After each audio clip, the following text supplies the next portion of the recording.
Well, thank you very much. My fellow Americans, I greet you this morning from the White House to announce a major breakthrough toward achieving a better future for Syria and for the Middle East. It's been a long time. Over the last 5 days, you have seen that a ceasefire that we established along Syria's border has held, and it's held very well, beyond most expectations. Early this morning, the government of Turkey informed my administration that they would be stopping combat and their offensive in Syria and making the ceasefire permanent, and it will indeed be permanent. However, you would also define the word permanent in that part of the world as somewhat questionable. We all understand that, but I do believe it will be permanent. I've therefore instructed the Secretary of the Treasury to lift all sanctions imposed on October 14th in response to Turkey's original offensive moves against the Kurds in Syria's northeast border region. So the sanctions will be lifted unless something happens that we're not happy with. This was an outcome created by us, the United States, and nobody else, no other nation. Very simple. And we're willing to take blame, and we're also willing to take credit. This is something they've been trying to do for many, many decades. Since then, others have come out to help, and we welcome them to do so. Other countries have stepped forward. They want to help, and we think that's great. The nations in the region must ultimately take on the responsibility of helping Turkey and Syria police their border. We want other nations to get involved. We've secured the oil, and therefore a small number of U.S. troops will remain in the area where they have the oil. And we're going to be protecting it, and we'll be deciding what we're going to do with it in the future. In any event, by the moves that we've made, we are achieving a much more peaceful and stable area between Turkey and Syria, including a 20-mile wide safe zone. An interesting term, safe zone. That's the term we're using. Hopefully, that zone will become safe. Thousands and thousands of people have been killed in that zone over the years. But it's been sought for many, many decades, and I think we have something that's going to be strong and hold up. Turkey, Syria, and all forms of the Kurds have been fighting for centuries. We have done them a great service, and we've done a great job for all of them. And now we're getting out. Long time. We were supposed to be there for 30 days. That was almost 10 years ago. So we're there for 30 days, and now we're leaving. It was supposed to be a very quick hit, and let's get out. And it was a quick hit, except they stayed for almost 10 years. Let someone else fight over this long, blood-stained sand. I want to thank Vice President Pence and Secretary of State Pompeo for leading the American delegation so successfully to Turkey several days ago, along with National Security Advisor O'Brien. I want to thank them very much.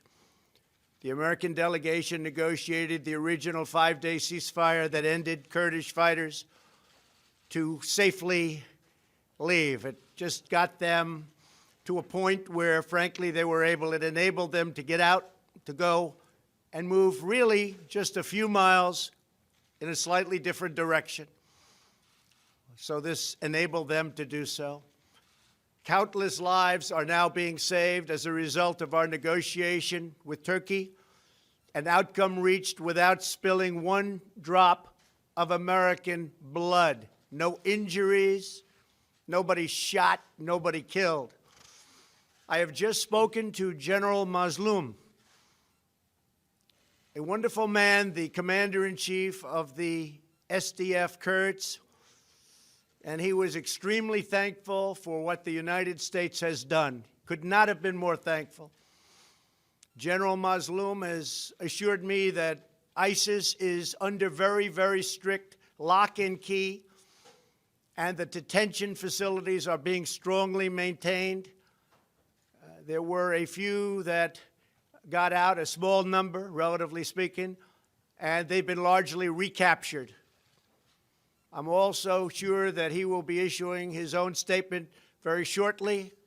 We had a great talk, but we've saved the lives of many, many Kurds. He understands that. The war was going to be vicious and probably not very long. And I'm very happy to have been involved in it, as are our Vice President, our Secretary of State, and all of the other people on our team. By getting that ceasefire to stick, we've done something that's very, very special. But by getting the ceasefire after a tremendous amount of really tough war for a very short period of days, that is something very special. Our troops are safe, and the pain and suffering of the three-day fight that occurred was directly responsible for our ability to make an agreement with Turkey and the Kurds that could never have been made without this short-term outburst. Should Turkey fail to honor its obligations, including the protection of religious and ethnic minorities, which I truly believe they will do, we reserve the right to reimpose crippling sanctions, including substantially increased tariffs on steel and all other products coming out of Turkey. We are now an economic powerhouse like never before, and very importantly, like no other. Our economic might is stronger than it's ever been, and our competitors are not doing very well.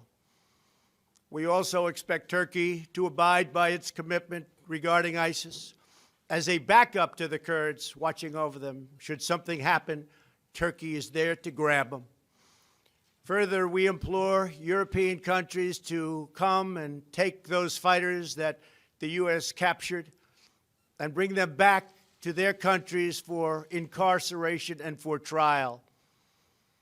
Until just recently, Europe has been very unresponsive in doing what they should have been doing for a long time. Now is their chance to finally act.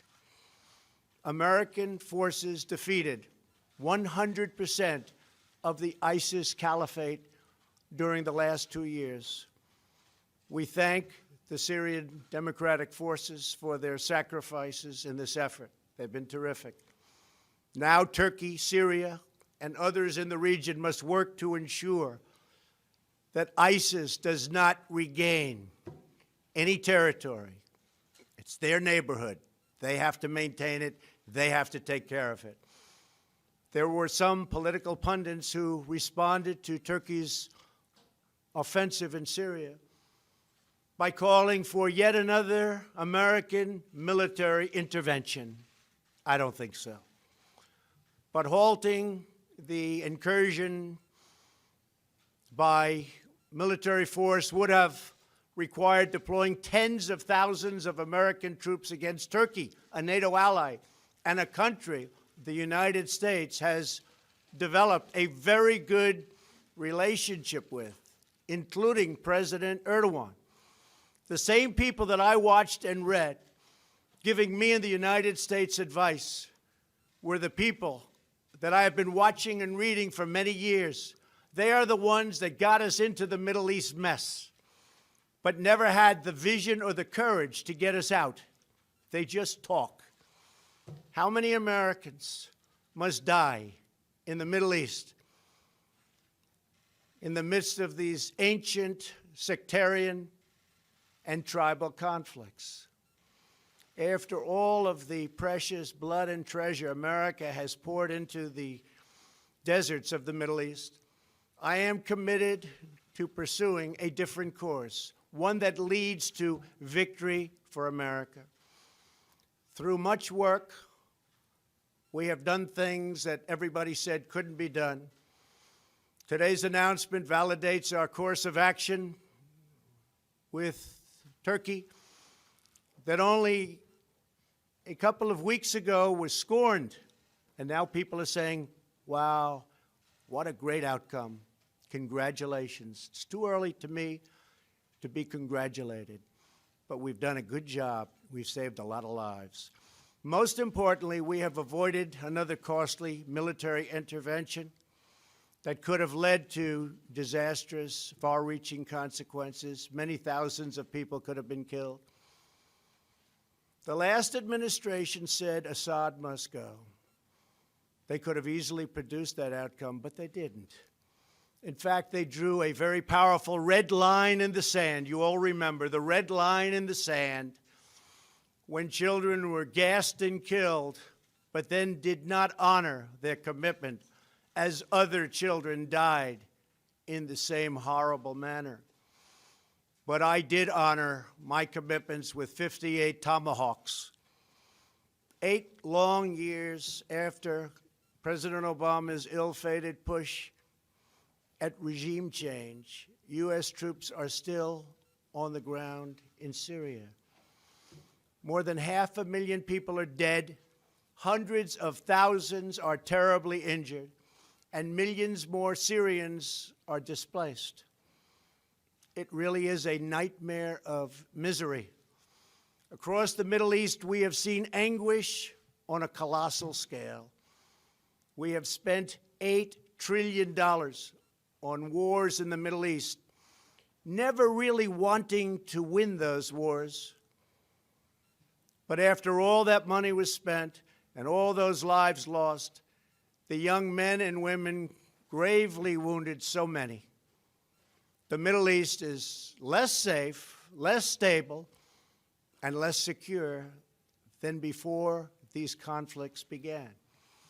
The same people pushing for these wars are often the ones demanding America open its doors to unlimited migration from war-torn regions, importing the terrorism and the threat of terrorism right to our own shores.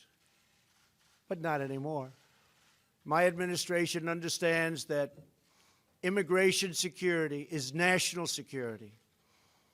As a candidate for president, I made clear that we needed a new approach to American foreign policy, one guided not by ideology, but by experience, history, and a realistic understanding of the world.